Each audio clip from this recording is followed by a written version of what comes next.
ദൈവനാമത്തിന് മഹത്വം വരുമാറാകട്ടെ. വീണ്ടും ഒരു പ്രാവശ്യം കൂടെ നിങ്ങളുടെ അടുത്തേക്ക് ദൈവത്തിൻ്റെ വചനവുമായി കടന്നു വരുവാൻ സ്വർഗത്തിലെ ദൈവം എനിക്ക് തന്ന വിലപ്പെട്ട അവസരത്തിനായി ദൈവത്തോട് നന്ദി കരേറ്റുന്നു. എൻ്റെ ശബ്ദപരിധിക്കുള്ളിൽ എന്നെ കേൾക്കുന്ന എല്ലാ മാന്യ പ്രേക്ഷകർക്കും യേശുക്രിസ്തുവിൻ നാമത്തിലുള്ള സ്നേഹ വന്ദനങ്ങൾ അറിയിക്കട്ടെ. നിങ്ങളോട് ദൈവത്തിൻ്റെ വചനം സംസാരിക്കുവാനായിട്ട് ലഭിക്കുന്ന അവസരം വലിയ ഭാഗ്യമായി കരുതുന്നു. ഞങ്ങൾക്ക് ഓരോ പ്രാവശ്യവും നിങ്ങളുടെ അരികിലേക്ക് ദൈവത്തിൻ്റെ വചനവുമായി കടന്നു വരുവാൻ ലഭിക്കുന്ന അവസരങ്ങൾ വലിയ സന്തോഷകരമായ അനുഭവമാണ്. നിങ്ങൾക്കിത് അനുഗ്രഹമായി തീർന്നുവെങ്കിൽ നിശ്ചയമായി ഞങ്ങളോടത് അറിയിക്കണം. പലർക്കും അത് അനുഗ്രഹമാകുന്നു എന്ന് വിളിച്ചറിയിക്കുമ്പോൾ വളരെ സന്തോഷത്തോടെ ദൈവത്തിന് സ്തോത്രം ചെയ്യുന്നു. ഈ ദിവസങ്ങൾ നിങ്ങളുടെ പ്രാർത്ഥന വിഷയങ്ങൾ സ്ക്രീനിൽ കാണുന്ന മേൽവിലാസത്തിലോ ഇമെയിലോ ഞങ്ങളെ അറിയിക്കുവാൻ ഫോൺ നമ്പറിൽ ഞങ്ങളുടെ പ്രയർ ടീമുമായിട്ട് ബന്ധപ്പെടുവാൻ നിങ്ങളുടെ സ്നേഹത്തോടുകൂടെ ഓർമ്മിപ്പിക്കുന്നു. നിങ്ങളുടെ ഏത് വിഷയമായിക്കൊള്ളട്ടെ, നിശ്ചയമായും ഞങ്ങൾ പ്രാർത്ഥിക്കാം. പ്രാർത്ഥന കേൾക്കുന്ന ഒരു ദൈവം ജീവിക്കുന്നത് കൊണ്ടാണ് ഞങ്ങളൊക്കെ ഈ ദൈവത്തിൻ്റെ വചനവുമായി നിങ്ങളുടെ മുമ്പിലേക്ക് കടന്നു വരുന്നത്. പ്രാർത്ഥനയ്ക്ക് മറുപടി നൽകുന്ന സർവശക്തനായ ദൈവം ഇന്നും ജീവിക്കുന്നു. നമ്മൾ ഈ കഴിഞ്ഞ ചില നാളുകളായിട്ട് ദൈവസഭ എന്നുള്ള ഒരു വിഷയത്തിൽ നമ്മൾ ചില കാര്യങ്ങൾ ചിന്തിച്ചു കൊണ്ടിരിക്കുകയായിരുന്നു. ദൈവസഭയെ സാദൃശ്യപ്പെടുത്തിയിരിക്കുന്ന ചില കാര്യങ്ങൾ നമ്മൾ ചിന്തിക്കുകയുണ്ടായി. ദൈവസഭയെ ആദ്യമായി നാം ചിന്തിച്ചു ആട്ടിൻകൂട്ടത്തോട് സാദൃശ്യപ്പെടുത്തിയിരിക്കുന്നു എന്ന് നമ്മൾ ചിന്തിക്കുകയുണ്ടായി. പിന്നീട് നമ്മൾ ചിന്തിക്കുകയുണ്ടായി ഒരു അടിസ്ഥാനം യേശുക്രിസ്തുവും അതിൻ്റെ മീതെ പണിതിരിക്കുന്ന കെട്ടിടമായി അഥവാ ഒരു ആലയമായി ദൈവസഭയെ ചിത്രീകരിച്ചിരിക്കുന്നു എന്ന് നമ്മൾ കാണുകയുണ്ടായി. മൂന്നാമതായിട്ട് നമ്മൾ കഴിഞ്ഞ പ്രാവശ്യം ചിന്തിക്കുകയുണ്ടായി വലിയ പുരോഹിതൻ അല്ലെങ്കിൽ യേശുക്രിസ്തു മഹാപുരോഹിതനും ആമേൻ ദൈവസഭയിലുള്ള ആളുകൾ ആമേൻ സാധാരണ പുരോഹിതന്മാരും എന്നുള്ള നിലയിൽ നമ്മൾ ദൈവത്തിൻ്റെ വചനത്തിൽ കൂടെ കാണുകയുണ്ടായി. അങ്ങനെ മൽക്കിസദേക്കിന്റെ ക്രമപ്രകാരം എന്നേക്കും ഇരിക്കുന്ന മഹാപുരോഹിതനായി യേശുക്രിസ്തു നമുക്ക് വേണ്ടി ഉള്ളതുകൊണ്ട് മൂന്ന് അഭിഷേകങ്ങൾ അവന് ലഭിച്ചിരിക്കുന്നു. രാജകീയ അഭിഷേകവും പൗരോഹിത്യ അഭിഷേകവും അതുപോലെ തന്നെ പ്രൊഫറ്റിക്കൽ അനോയിന്റിങ് അഥവാ പ്രവാചക അഭിഷേകവും ലഭിച്ചിരിക്കുന്ന പഴയ നിയമത്തിലെ ഏക വ്യക്തി മൽക്കിസദേക്കാണ്. അവൻ്റെ നിരയിലാണ് അല്ലെങ്കിൽ അവൻ്റെ പിന്തുടർച്ച എന്ന നിലയിലാണ് നമുക്ക് യേശുക്രിസ്തുവിനെ കാണുവാനായിട്ട് കഴിയുന്നത്. അങ്ങനെ യേശുക്രിസ്തുവിൻ്റെ ആമേൻ മഹാപൗരോഹിത്യം ആമേൻ പുതിയ നിയമത്തിൽ വെളിപ്പെടുത്തുന്നത് കൊണ്ട് നമ്മൾ പുരോഹിതന്മാരായി തീർന്നിരിക്കുന്നു എന്ന് നമ്മൾ ചിന്തിക്കുകയുണ്ടായി. ജീവനുള്ള ദൈവത്തിൻ്റെ ആലയത്തിൽ നമ്മളെ ശുശ്രൂഷയ്ക്കായി ദൈവം വിളിച്ചിരിക്കുന്നു എന്ന് നമ്മൾ ചിന്തിക്കുകയുണ്ടായി.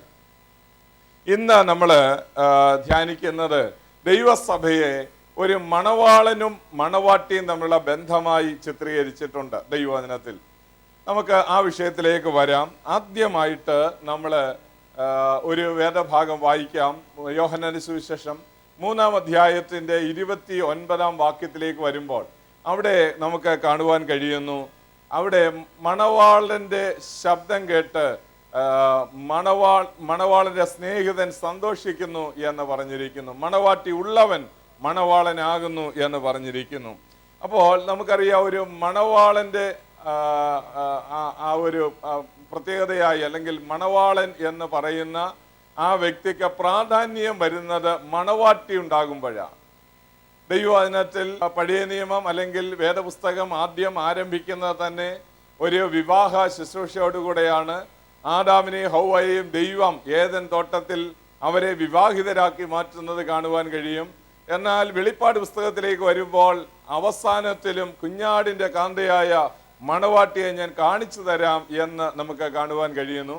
അതിൽ നിന്ന് നമുക്കൊരു കാര്യം പഠിക്കാൻ കഴിയുന്നു. വേദപുസ്തകത്തിൽ ഉടനീളം ഒരു വിവാഹത്തിൻ്റെ കഥയാണ് എന്ന് വേണമെങ്കിൽ പറയാം. ഒന്നാം ആദാമിൻ്റെ വിവാഹം ആദ്യം നടന്നുവെങ്കിൽ ഒടുക്കത്തെ ആദാമാകുന്ന യേശുക്രിസ്തുവിന്റെ വിവാഹം ഇനിയും നടക്കാൻ പോകുകയാണ്. അങ്ങനെ മണവാളനും മണവാട്ടിയും തമ്മിലുള്ള ബന്ധം പോലെ ദൈവസഭയും യേശുക്രിസ്തുവും തമ്മിൽ ബന്ധപ്പെട്ടിരിക്കുന്നു എന്ന് കാണുവാനായിട്ട് കഴിയും. ഇവിടെ നിന്ന് നമുക്ക് ഇന്ന് നമ്മൾ ധ്യാനിക്കുവാനായിട്ട് പോകുന്നത് മണവാളനും മണവാട്ടിയും തമ്മിലുള്ള ബന്ധം എങ്ങനെയായിരിക്കുന്നു, എങ്ങനെയാണ് ആ ബന്ധം തുടങ്ങുന്നത്. അതിൻ്റെ തുടക്കം നമുക്കറിയാം. യേശുക്രിസ്തുവുമായിട്ടുള്ള ഒരു വ്യക്തിപരമായ ബന്ധത്തിലേക്ക് വരുന്ന ഒരു വ്യക്തിക്ക് മാത്രമേ അവൻ്റെ മണവാട്ടിയായി മാറുവാൻ കഴിയുള്ളൂ. നമ്മൾ അതിനെയാണ് വീണ്ടും ജനനം എന്ന് പറയുന്നത്. ദൈവവചനത്തിൽ വീണ്ടും ജനിച്ചില്ല എങ്കിൽ നിങ്ങൾ ദൈവരാജ്യത്തിൽ കടപ്പാൻ കഴിയില്ല എന്ന ദൈവത്തിന്റെ വചനം പറയുന്നു. 45-ാം സങ്കീർത്തനത്തിലേക്ക് വരുമ്പോൾ വളരെ മനോഹരമായ ഒരു ചിത്രീകരണം നമുക്ക് അവിടെ കാണുവാൻ കഴിയുന്നു. അവിടെ അല്ലയോ കുമാരി കേൾക്കുക, ചെവി ചായ്ക്കുക, നിന്റെ പിതൃഭവനത്തെ മറക്ക എന്ന് പറഞ്ഞിരിക്കുന്നു. അത് മാത്രമല്ല, അതിന്റെ 10 മുതലുള്ള വാക്യങ്ങളിൽ അന്തഃപുരത്തിലെ രാജകുമാരി ശോഭ പരിപൂർണയാകുന്നു, അവളുടെ വസ്ത്രം പൊൻകസ കൊണ്ടുള്ളത്, അവളെ ചിത്രത്തിലുള്ള വസ്ത്രം ധരിപ്പിച്ച് രാജസനയിൽ കൊണ്ടുവരും, അവളോടുകൂടെ തോഴിമാരായി നടക്കുന്ന കന്യകമാരെയും കൊണ്ടുവരും എന്ന ദൈവത്തിന്റെ വചനത്തിൽ നമുക്ക് കാണുവാൻ കഴിയുന്നു. പ്രിയമുള്ളവരെ, അതുകൊണ്ട് എങ്ങനെയാണ് ആ വിവാഹത്തിന്റെ അല്ലെങ്കിൽ ആത്മമണവാളിനുമായിട്ടുള്ള ബന്ധം തുടങ്ങുന്നത്? ആദ്യമായി തുടങ്ങുന്നത് ഒരു വിവാഹത്തിന്റെ നിശ്ചയത്തോടുകൂടെയാണ്. അല്ലയോ കുമാരി കേൾക്കുക, ചെവി ചായ്ക്കുക എന്ന് പറഞ്ഞിരിക്കുന്നു. നമ്മോട് ഓരോരുത്തരോടും ലോകത്തിലുള്ള എല്ലാ മനുഷ്യരോടും ദൈവം പറയുന്നു, നിന്നെ ഞാനൊരു വിവാഹ നിശ്ചയത്തിനായിട്ട് ക്ഷണിക്കുകയാണ്. നീയും ഞാനും തമ്മിലുള്ള ഒരു വിവാഹം, ആത്മാവിലുള്ള ഒരു വിവാഹം. നമുക്ക് ഈ ദിവസങ്ങളിൽ നമുക്ക് ചുറ്റുപാടുകളിലേക്ക് കണ്ണോടിച്ചാൽ ഒരു കാര്യം കാണാൻ കഴിയും. അവരുടെ ആത്മമണവാളനെ കാണാത്ത ധാരാളം കന്യകമാർ ലോകത്തിലുണ്ട്. എന്നാൽ യേശുക്രിസ്തുവുമായി പ്രേമബന്ധത്തിലാകുന്ന, വിവാഹബന്ധത്തിലാകുന്ന ആമേൻ ഒരു കൂട്ടം ആളുകളെയാണ് ദൈവസഭയിൽ നമുക്ക് കാണുവാനായിട്ട് കഴിയുന്നത്. അവർ വീണ്ടും ജന്മം പ്രാപിക്കുകയും നിത്യതയ്ക്ക് അവർ അവകാശികളായി മാറുകയും ചെയ്യും. അതുകൊണ്ട് യേശുക്രിസ്തുവുമായിട്ട് വ്യക്തിപരമായി ഒരു വിവാഹ ബന്ധത്തിലേക്ക് വരാത്ത, ഒരു വിവാഹ നിശ്ചയത്തിലേക്ക് വരാത്ത ആർക്കും തന്നെ ദൈവസഭയുടെ അംഗമായിരിക്കുവാനായിട്ട് കഴിയില്ല. നമുക്ക് 2 കൊരിന്ത്യർ 11-ാം അധ്യായത്തിലേക്ക് വരുമ്പോൾ പൗലോസിന്റെ വളരെ ഒരു വേദന അവിടെ നമുക്ക് കാണുവാൻ കഴിയും. അദ്ദേഹം പറയുകയാണ്, ഞാൻ ക്രിസ്തു എന്ന ഏകപുരുഷന് നിങ്ങളെ നിർമ്മല കന്യകയായി വിവാഹ നിശ്ചയം ചെയ്തിരിക്കുന്നു എന്ന് പറഞ്ഞിരിക്കുന്നു. I promise to give you to only one husband എന്ന് പറഞ്ഞിരിക്കുന്നു. ഞാൻ യേശുക്രിസ്തു എന്ന് പറയുന്ന ഒരാൾക്ക് വേണ്ടി നിങ്ങളെ വിവാഹ നിശ്ചയം ചെയ്തിരിക്കുകയാണ്. വിവാഹം കഴിഞ്ഞിട്ടില്ല. നമ്മൾ വെളിപ്പാട് പുസ്തകം 19-ന്റെ 5-ാം വാക്യവും 6-ാം വാക്യവും വായിക്കുമ്പോൾ കുഞ്ഞാടിന്റെ കല്യാണം വന്നുവല്ലോ, കാന്തയും തന്നെത്താൻ ഒരുക്കിയിരിക്കുന്നു എന്ന് പറയുന്നു. വിവാഹം നടന്നിട്ടില്ല, പിന്നെയോ വിവാഹ നിശ്ചയം മാത്രമേ നടന്നിട്ടുള്ളൂ. അതുകൊണ്ട് യേശുക്രിസ്തുവിൽ നമ്മൾ ആകണമെന്നുണ്ടെങ്കിൽ, അല്ലെങ്കിൽ കർത്താവുമായിട്ടുള്ള ഒരു വിവാഹ ബന്ധത്തിലേക്ക് വരണമെങ്കിൽ ആദ്യമായി അല്ലയോ കുമാരി കേൾക്കുക, ചെവി അയക്കുക, നിന്റെ പിതൃഭവനത്തെ മറക്ക എന്ന് 45-ാം സങ്കീർത്തനത്തിൽ കാണുന്ന പ്രകാരം നമുക്ക് ഓരോരുത്തർക്കും യേശുക്രിസ്തുവുമായ വ്യക്തിപരമായ ബന്ധത്തിലേക്ക് വരേണ്ടത് ആവശ്യമാണ്. അഥവാ ഒരു ഉഭയസമ്മതത്തോടുകൂടെയാണ് ആ കാര്യം ആരംഭിക്കുന്നത് എന്നാണ് ഞാൻ പറഞ്ഞത്. യെരമ്യാ പ്രവചനത്തിലേക്ക് വരുമ്പോൾ യെരമ്യാവിൽ കൂടെ ദൈവത്തിന്റെ ഒരു വിലാപം നമുക്ക് കാണുവാൻ കഴിയും. അതിന്റെ 2-ാം അധ്യായത്തിന്റെ 1 മുതലുള്ള വാക്യങ്ങളിൽ പറയുന്നു, നിന്നെ വിവാഹ നിശ്ചയം ചെയ്ത നാളിലെ സ്നേഹം എന്ന് പറഞ്ഞിരിക്കുന്നു.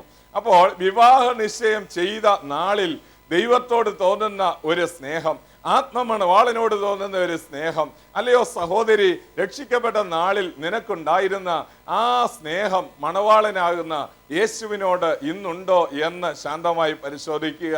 25 വർഷം കഴിഞ്ഞാലോ 30 വർഷം കഴിഞ്ഞാലോ 50 വർഷം കഴിഞ്ഞാലോ ആമേൻ വിവാഹബന്ധത്തിൽ പലരുടെയും സ്നേഹങ്ങൾ തണുത്തു പോകാറുണ്ട്. എന്നാൽ വിവാഹ നിശ്ചയം ചെയ്ത നാളിൽ എന്ന് പറഞ്ഞിരിക്കുന്നു. അതുകൊണ്ട് നമുക്ക് യേശുക്രിസ്തുവുമായിട്ടുള്ള വ്യക്തിപരമായ ഒരു ബന്ധത്തിലേക്ക് നമ്മൾ വരുന്ന ദിവസം മുതലാണ് നമ്മൾ ആ ആത്മമണവാളന്റെ മണവാട്ടിയായി മാറുന്നത് എന്നാണ് ഞാൻ പറഞ്ഞു വന്നത്. അതുകൊണ്ട് നമ്മളൊരു ഉഭയസമ്മതത്തിലേക്ക് വരേണ്ടതായിട്ടിരിക്കുന്നു. വേദപുസ്തകത്തിലുടനീളം നമുക്കതിന് അനേക ദൃഷ്ടാന്തങ്ങൾ കാണുവാനായിട്ട് കഴിയുന്നുണ്ട്. അതിൻ്റെ ഏറ്റവും നല്ലൊരു നിഴലായിട്ട് നമുക്ക് ഉൽപ്പത്തി പുസ്തകം 24-ാം അധ്യായത്തിൽ അബ്രഹാമിന്റെ മകനായ അല്ലെങ്കിൽ വാഗ്ദത്ത സന്താനമായ ഇസ്ഹാക്കിന് വേണ്ടി ഏലിയസർ എന്ന് പറയുന്ന, ഏലിയസർ ആണ് എന്ന് അവിടെ പറഞ്ഞിട്ടില്ലെങ്കിലും നമുക്ക് ഊഹിക്കാം, അവിടുത്തെ കാര്യസ്ഥനായ ഏലിയസറിനെ അബ്രഹാം തൻ്റെ ദേശത്തേക്ക് അയക്കുകയാണ്. അവനെ അയക്കുമ്പോൾ അവനോട് സത്യം ചെയ്തൊരു കാര്യം പറഞ്ഞയക്കുകയാണ്. അവനെ അവിടോട്ട് പോകുമ്പോൾ അവൻ പ്രാർത്ഥിക്കുന്നു. നമുക്ക് ആ ഭാഗം ഓർമ്മയുണ്ട്. ദൈവത്തിന്റെ വലിയ ഗൈഡൻസിൽ, ദൈവത്തിന്റെ വലിയ ഒരു പ്രത്യേക നിയോഗത്തിൽ അവൻ അവിടേക്ക് പോവുകയും അവൻ അവിടെ ചെന്ന് വെള്ളം കോരുന്ന റിബേക്കയെ കണ്ടുമുട്ടുകയും ചെയ്യുന്നു. ഏലിയസർ ചെന്ന് അവളുമായിട്ട് സംസാരിച്ചു കഴിയുമ്പോൾ നമുക്കറിയാം, അവിടെ ഇതാ ഏലിയസർ തൻ്റെ കയ്യിലുണ്ടായിരുന്ന മോതിരവും അതുപോലെ തന്നെ മൂക്കുത്തിയും അവളെ അണിയിക്കുന്നത് കാണുവാനായിട്ട് കഴിയും. ഈ മണവാളനായ ഇസ്ഹാക്കിനെ കുറിച്ച് ചില കാര്യങ്ങൾ അവളോട് പറഞ്ഞു കാണും എന്ന് നമുക്ക് വിചാരിക്കാം. പിന്നെ അവളുടെ വീട്ടിൽ പോകുന്നുണ്ട്, വിവാഹ ആലോചനകൾ അതിൻ്റെ മുറയ്ക്ക് നടക്കുന്നുണ്ട്, കാര്യങ്ങളെല്ലാം വളരെ ഭംഗിയായിട്ട് വരുന്നുണ്ട്. എന്നാൽ നമ്മളെ സന്തോഷിപ്പിക്കേണ്ട ഒരു കാര്യം, ഇപ്പോൾ അവളുടെ ആങ്ങളയായ ലാബാൻ അവിടേക്ക് വരുന്നുണ്ട്. ആ സമയത്ത് അവൻ നോക്കുമ്പോൾ അവിടെ മൂക്കിലൊരു മൂക്കുത്തിയുണ്ട്, അവിടെ കയ്യിലൊരു കൈവളയുണ്ട് എന്ന് കാണുവാൻ കഴിയുന്നു. അപ്പോൾ ഇത് രണ്ടും എന്താണ് പ്രഖ്യാപിക്കുന്നത്? ഇവൾ ഒരുവന് വേണ്ടി വേർതിരിയപ്പെട്ടവളാണ്, ഇവൾ ഒരുവനുമായിട്ട് വിവാഹ നിശ്ചയം ചെയ്തിരിക്കുന്നു എന്ന ബോധ്യമായി നമുക്കിവിടെ നിന്നൊരു കാര്യം മനസ്സിലാക്കാൻ കഴിയും. യഥാർത്ഥമായ വീണ്ടും ജന്മം പ്രാപിച്ച രക്ഷിക്കപ്പെട്ട ദൈവവേദനെ സംബന്ധിച്ചിടത്തോളം അവൻ്റെ മൂക്കിൽ ഒരു മൂക്കുത്തിയുണ്ട്, അഥവാ അവൻ്റെ കയ്യിൽ ഒരു കൈവളയുണ്ട് എന്ന് പറഞ്ഞ എന്താണ് ഇതിൻ്റെ അർത്ഥം? പ്രത്യക്ഷമായി അവരെ കാണുമ്പോൾ തന്നെ എല്ലാവർക്കും അറിയത്തക്കവണ്ണം ഇവർ വേർതിരിയപ്പെട്ടവളാണ്, ഇവൻ വേർതിരിയപ്പെട്ടവനാണ് എന്ന് മനസ്സിലാക്കുവാനായിട്ട് കഴിയും. ഈ നാളുകളിൽ ദൈവത്തിൻ്റെ മക്കളാകുന്ന ദൈവസഭയിലുള്ള ആളുകൾ എല്ലാവരും മനസ്സിലാക്കിയിരിക്കേണ്ട ഒരു കാര്യം, നിങ്ങളെ കാണുമ്പോൾ ഒരു ദൈവസഭയുടെ അംഗമാണ് എന്ന് ആർക്കെങ്കിലും തോന്നാറുണ്ടോ? ദൈവസഭ രക്ഷിക്കപ്പെട്ട ഒരാളാണ്, ആത്മമണവാളനുമായി വിവാഹ നിശ്ചയം ചെയ്തിരിക്കുന്ന ഒരാളാണ്, ഈ ലോകത്തിലുള്ള ആളല്ല, വേറെ ആത്മമണവാളന് വേണ്ടി നിശ്ചയിക്കപ്പെട്ട ഒരു കന്യകയാണ് എന്ന് കാണുവാനായിട്ട് കഴിയുന്നുണ്ടോ? നമുക്ക് നമ്മെ തന്നെ ശോധന ചെയ്യാം. അപ്പോൾ ഞാൻ പറഞ്ഞു വന്നത്, ഉഭയസമ്മതത്തോടുകൂടെയാണ് യേശുക്രിസ്തു എന്ന ആത്മമണവാളനുമായി വ്യക്തികൾ അങ്ങനെ വിവാഹ നിശ്ചയത്തോടുകൂടെയാണ് അത് ആരംഭിക്കുന്നത് എന്നാണ് ഞാൻ പറഞ്ഞു വന്നത്. അതുകൊണ്ട് ദൈവത്തിന്റെ വചനത്തിൽ ധാരാളം ഉദാഹരണങ്ങൾ അതിനെ നമുക്ക് കാണുവാനായിട്ട് കഴിയും.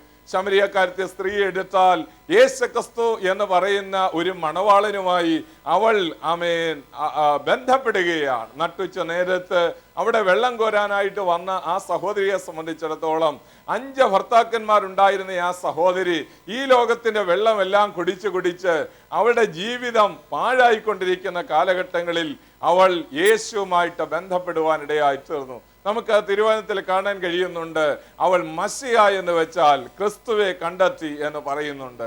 എന്താണ് അതിന്റെ അർത്ഥം? കുറെ സംസാരിച്ചു വന്നപ്പോൾ അവൾക്ക് മനസ്സിലായി, ഇവൻ എൻ്റെ ഹൃദയത്തെ വശീകരിച്ചിരിക്കുന്നു. ലോകത്തിലുള്ള ഭർത്താക്കന്മാരെക്കാൾ ഏറ്റവും സ്നേഹം തരാൻ കഴിവുള്ള ആത്മമണവാളനായി അവനെ സ്വീകരിക്കുകയാണ്. ഇന്ന് എന്നെ കേട്ടുകൊണ്ടിരിക്കുമ്പോൾ, അല്ലയോ സഹോദരി, നിന്റെ ഹൃദയം യേശുവിനായി വിട്ടുകൊടുക്കുമോ? അല്ലയോ ചെറുപ്പര, ദൈവത്തിന്റെ ആത്മാവ് നിന്നെ ഇന്ന് നിന്റെ ഹൃദയം യേശുവുമായിട്ടൊരു വിവാഹ ബന്ധത്തിനായി ക്ഷണിക്കുന്നു. അവന്റെ ആത്മമണവാട്ടിയായി മാറുവാൻ ഈ നാളുകളിൽ ദൈവം നമ്മെ സഹായിക്കുമാറാകട്ടെ. നമ്മൾ ദൈവവചനത്തിൽ വീണ്ടും ശ്രദ്ധിക്കുമ്പോൾ നമുക്ക് ഇതിൻ്റെ ഗ്രീക്ക് വാക്ക് ബ്രൈഡ് എന്നുള്ളതിൻ്റെ അല്ലെങ്കിൽ മണവാളൻ എന്നുള്ളതിൻ്റെ ഗ്രീക്ക് വാക്ക് ന്യൂഫി എന്നുള്ള ഒരു വാക്കാണ്. അതുപോലെ തന്നെ ബ്രൈഡ് ഗ്രൂം എന്ന് പറയുമ്പോൾ, മണവാളൻ എന്ന് പറയുമ്പോൾ അതിന് ന്യൂംഫിയോസ് എന്ന് പറയുന്ന ഒരു വാക്ക് ഉപയോഗിച്ചിട്ടുണ്ട്. വേദപുസ്തകത്തിൽ പ്രത്യേകിച്ച് പുതിയ നിയമത്തിൽ 14 പ്രാവശ്യം ഈ 2 വാക്കുകൾ മണവാളൻ മണവാട്ടി എന്നുള്ള ബന്ധത്തിൽ ഉപയോഗിച്ചിരിക്കുന്നത് നമുക്ക് കാണുവാനായിട്ട് കഴിയും. നമ്മൾ രണ്ടാമതായിട്ട് ഒരു കാര്യം, മണവാട്ടിയും മണവാളും തമ്മിലുള്ള ബന്ധത്തിൽ ഒരു വിവാഹ നിശ്ചയത്തോടു കൂടെയാണ് ആരംഭിക്കുന്നതെങ്കിൽ, രണ്ടാമതായിട്ടൊരു കാര്യം നമ്മൾ ഇതിൽ നിന്ന് മനസ്സിലാക്കേണ്ടത്, മണവാട്ടിയാണോ മണവാളനുമായിട്ടുള്ള ഒരു സ്നേഹ ബന്ധത്തിൽ അവർ ആയിത്തീരും. മണവാട്ടിയുള്ളവൻ മണവാളനാകുന്നു എന്ന് പറഞ്ഞിരിക്കുന്നു. അപ്പോൾ നമുക്ക് മണവാളനാകുന്ന യേശുവിനെ നമുക്ക് സ്നേഹിക്കുവാനായിട്ട് കഴിയണം. നമുക്കങ്ങനെ സ്നേഹിക്കുവാനായിട്ട് കഴിഞ്ഞാൽ എത്ര വലിയ ഭാഗ്യമാണ്. നമ്മൾ ദൈവത്തിൻ്റെ സഭയിൽ കടന്നു വരുമ്പോൾ യേശുവിനെ സ്നേഹിക്കുന്നവരുടെ ഒരു കൂട്ടത്തെയാണ് ദൈവത്തിന് നാളുകളിൽ ആവശ്യം.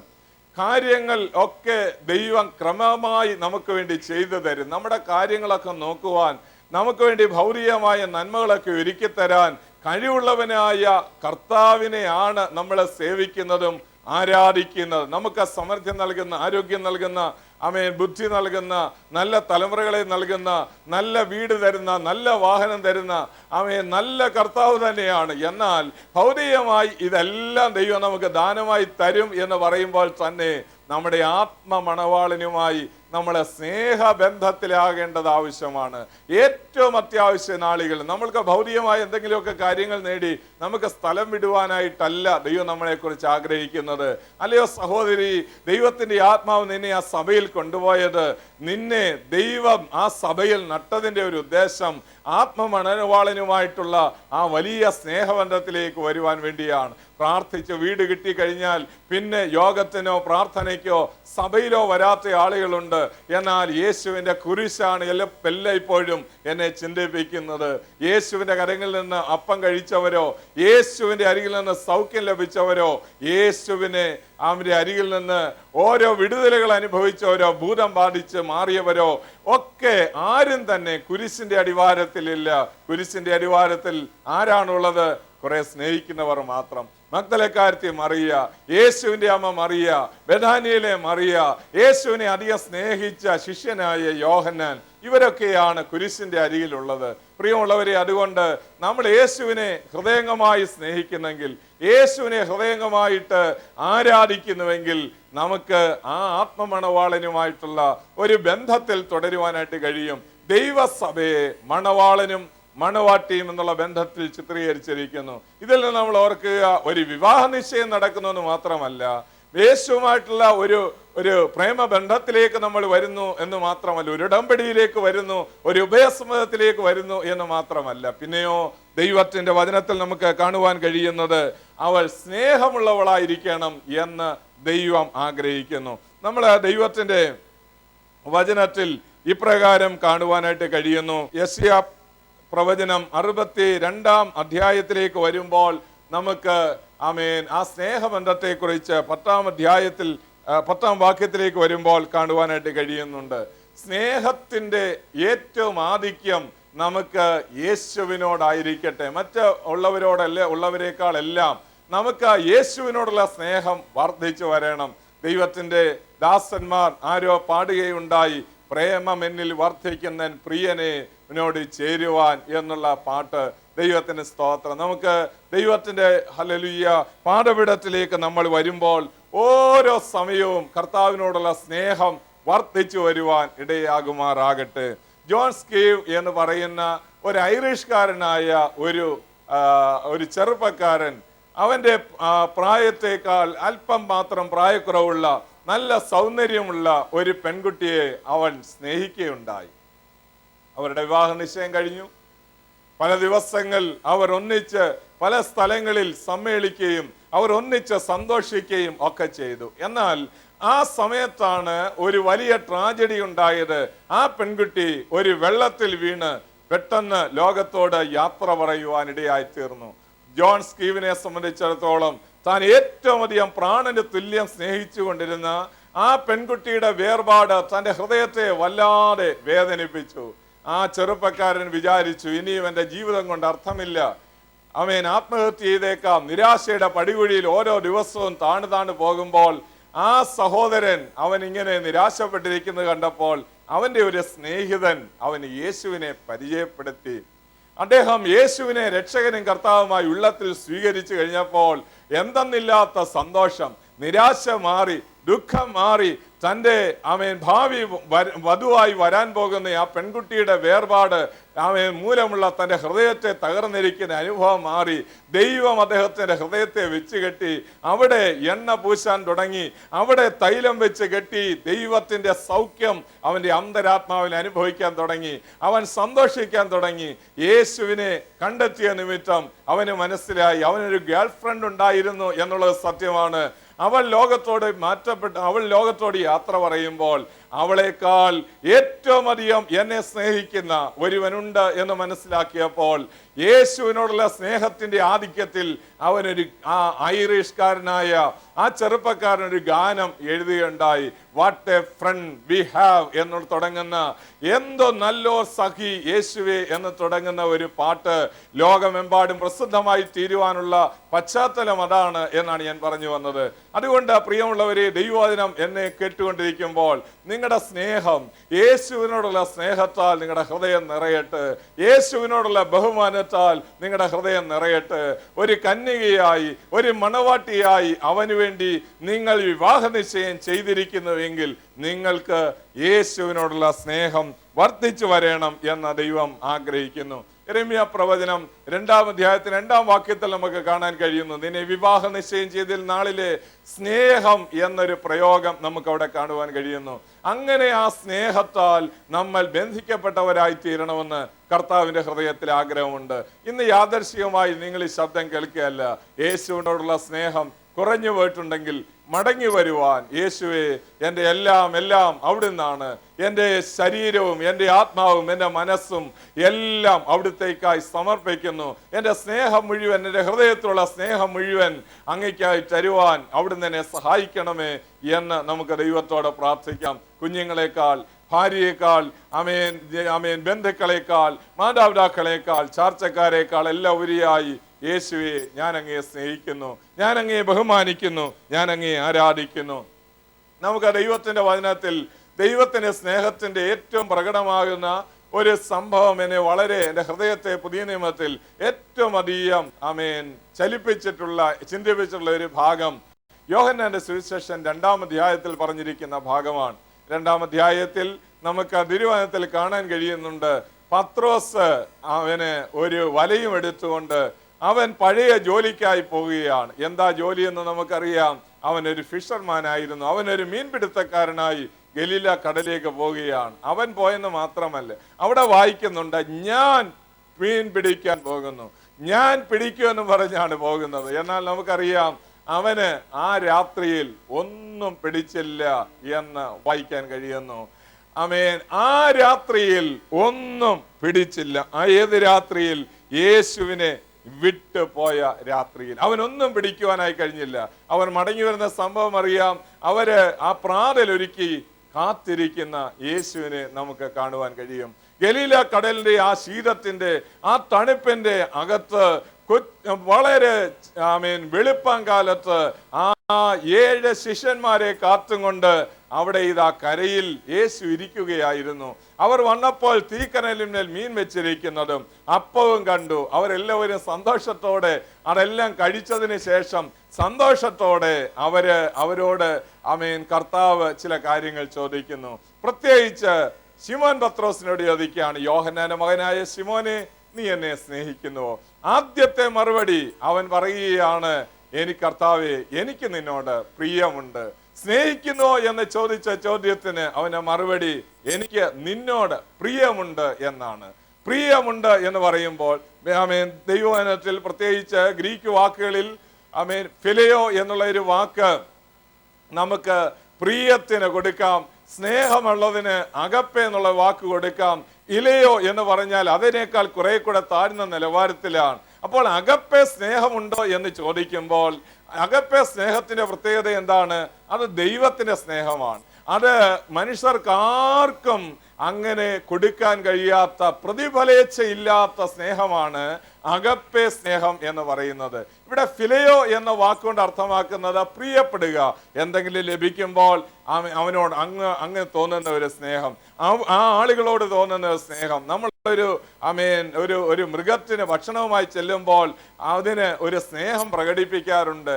ഒരു പക്ഷിക്ക് ആഹാരം കൊടുക്കുമ്പോൾ അതിന് നമ്മോടൊരു സ്നേഹം പ്രകടിപ്പിക്കാറുണ്ട്. ഇതുപോലെ ഈ ദൈവവുമായിട്ടുള്ള ബന്ധത്തിൽ നമുക്ക് വല്ലതും ലഭിക്കുമ്പോൾ ഉള്ള സ്നേഹത്തെയാണ് ഫിലിയോ എന്ന വാക്കുകൊണ്ട് അർത്ഥമാക്കുന്നത്. യേശു അവനോട് ചോദിക്കുന്നത് അഗപ്പെ സ്നേഹമുണ്ടോ എന്നാണ്. എന്നാൽ അവൻ പറയുന്നു, അഗപ്പെ സ്നേഹമല്ല, എനിക്ക് ഫിലിയോയാണുള്ളത് എന്ന് പറയുന്നു. നമുക്ക് കുറച്ചുകൂടെ കഴിയുമ്പോൾ കർത്താവ് വീണ്ടും ചോദിക്കുന്നു, നീ എന്നോട് പ്രിയമുണ്ടോ എന്ന് രണ്ടാമത് ചോദിച്ചു. ആദ്യത്തെ പ്രാവശ്യം 2 പ്രാവശ്യം സ്നേഹമുണ്ടോ എന്ന് ചോദിച്ചപ്പോൾ പ്രിയമുണ്ടോ എന്ന് പറഞ്ഞപ്പോൾ മൂന്നാമത് കർത്താവ് ചോദിച്ചത് പ്രിയമുണ്ടോ എന്നാണ്, സ്നേഹമുണ്ടോ എന്നല്ല. നീ പറയുന്ന പ്രിയമെങ്കിലും എന്നോടുണ്ടോ എന്ന് ചോദിച്ചു. മൂന്നാമത്തെ ചോദ്യത്തിന് മുമ്പാകെ അവന്റെ കാൽക്കൽ കവിണ്ണു വീണുകൊണ്ട് കർത്താവിനോട് ഇങ്ങനെ പറയാണ്, കർത്താവേ, നീ സകലവും അറിയുന്നു, എൻ്റെ അവസ്ഥ അങ്ങ് അറിയുന്നു, എനിക്ക് അങ്ങനെയുള്ള സ്നേഹം കൊടുക്കുവാൻ എനിക്ക് കഴിവുള്ളവനല്ല. ഇന്ന് എന്നെ കേട്ടുകൊണ്ടിരിക്കുമ്പോൾ ദൈവത്തിന്റെ കൃപയാൽ നിങ്ങൾക്ക് ദൈവത്തെ സ്നേഹിക്കാൻ കഴിയും. ദൈവം അതിനുള്ള ഒരു കൃപ നിങ്ങളുടെ അന്തരാത്മാവിലേക്ക് തരും. ദൈവത്തിന്റെ സ്നേഹം നിങ്ങളിലേക്ക് വന്നാൽ നിശ്ചയമായും നിങ്ങൾ അനുഗ്രഹീതരാണ്. നമ്മളെല്ലാവരും ദൈവസഭയിൽ മണവാളന് വേണ്ടി ഒരുക്കപ്പെട്ട സ്നേഹമുള്ള ഒരു കാന്തയായി മാറുവാൻ നമ്മളെക്കുറിച്ച് ദൈവത്തിന് ആഗ്രഹമുണ്ട്. ഞാൻ ഒരു കാര്യം കൂടെ പറഞ്ഞ് ഈ ഭാഗം അവസാനിപ്പിക്കാം. C.S. മാത്യു എന്ന് പറയുന്ന ഒരു കർത്തൃദാസനുണ്ടായിരുന്നു. 1948 കാലയളവിൽ ജീവിച്ച C.S. മാത്യു എന്ന് പറയുന്ന ദൈവദാസൻ വളരെയധികം ധാരാളം പാട്ടുകൾ എഴുതിയിട്ടുള്ള ദൈവദാസനാണ്. അദ്ദേഹം ഒരു ശുശ്രൂഷയൊക്കെ കഴിഞ്ഞ് ഒരു പാവപ്പെട്ട ഒരു വീട്ടിൽ ഒരു കുടിലിൽ അദ്ദേഹം കിടന്ന് ഉറങ്ങിക്കൊണ്ടിരിക്കുമ്പോൾ ആ മുറി മുഴുവൻ ദൈവ സാന്നിധ്യം കൊണ്ട് നിറഞ്ഞു.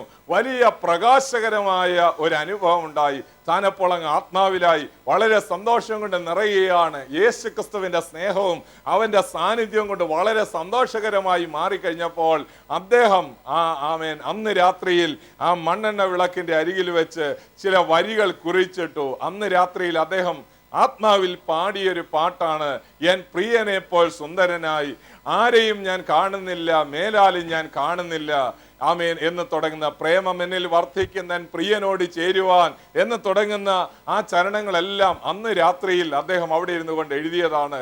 ദൈവത്തോടുള്ള സ്നേഹം, ആമേൻ, എൻ്റെ പ്രിയനെ പോലെ സുന്ദരനായി വേറെ ആരെയും ഞാൻ കാണുന്നില്ല. ഇന്ന് നിങ്ങൾ ഈ വചനം കേട്ടുകൊണ്ടിരിക്കുമ്പോൾ നിങ്ങളുടെ സൗന്ദര്യവാനായ ആത്മമണവാളിനെ കുറിച്ച് ഒരു നിമിഷം ചിന്തിക്കൂ. യേശു നിങ്ങളുടെ ഏറ്റവും അടുത്ത സ്നേഹിതനായി ആത്മമണവാളനായി മാറട്ടെ. ഈ വചനങ്ങളാൽ ദൈവം നിങ്ങളെ അനുഗ്രഹിക്കുമാറാകട്ടെ.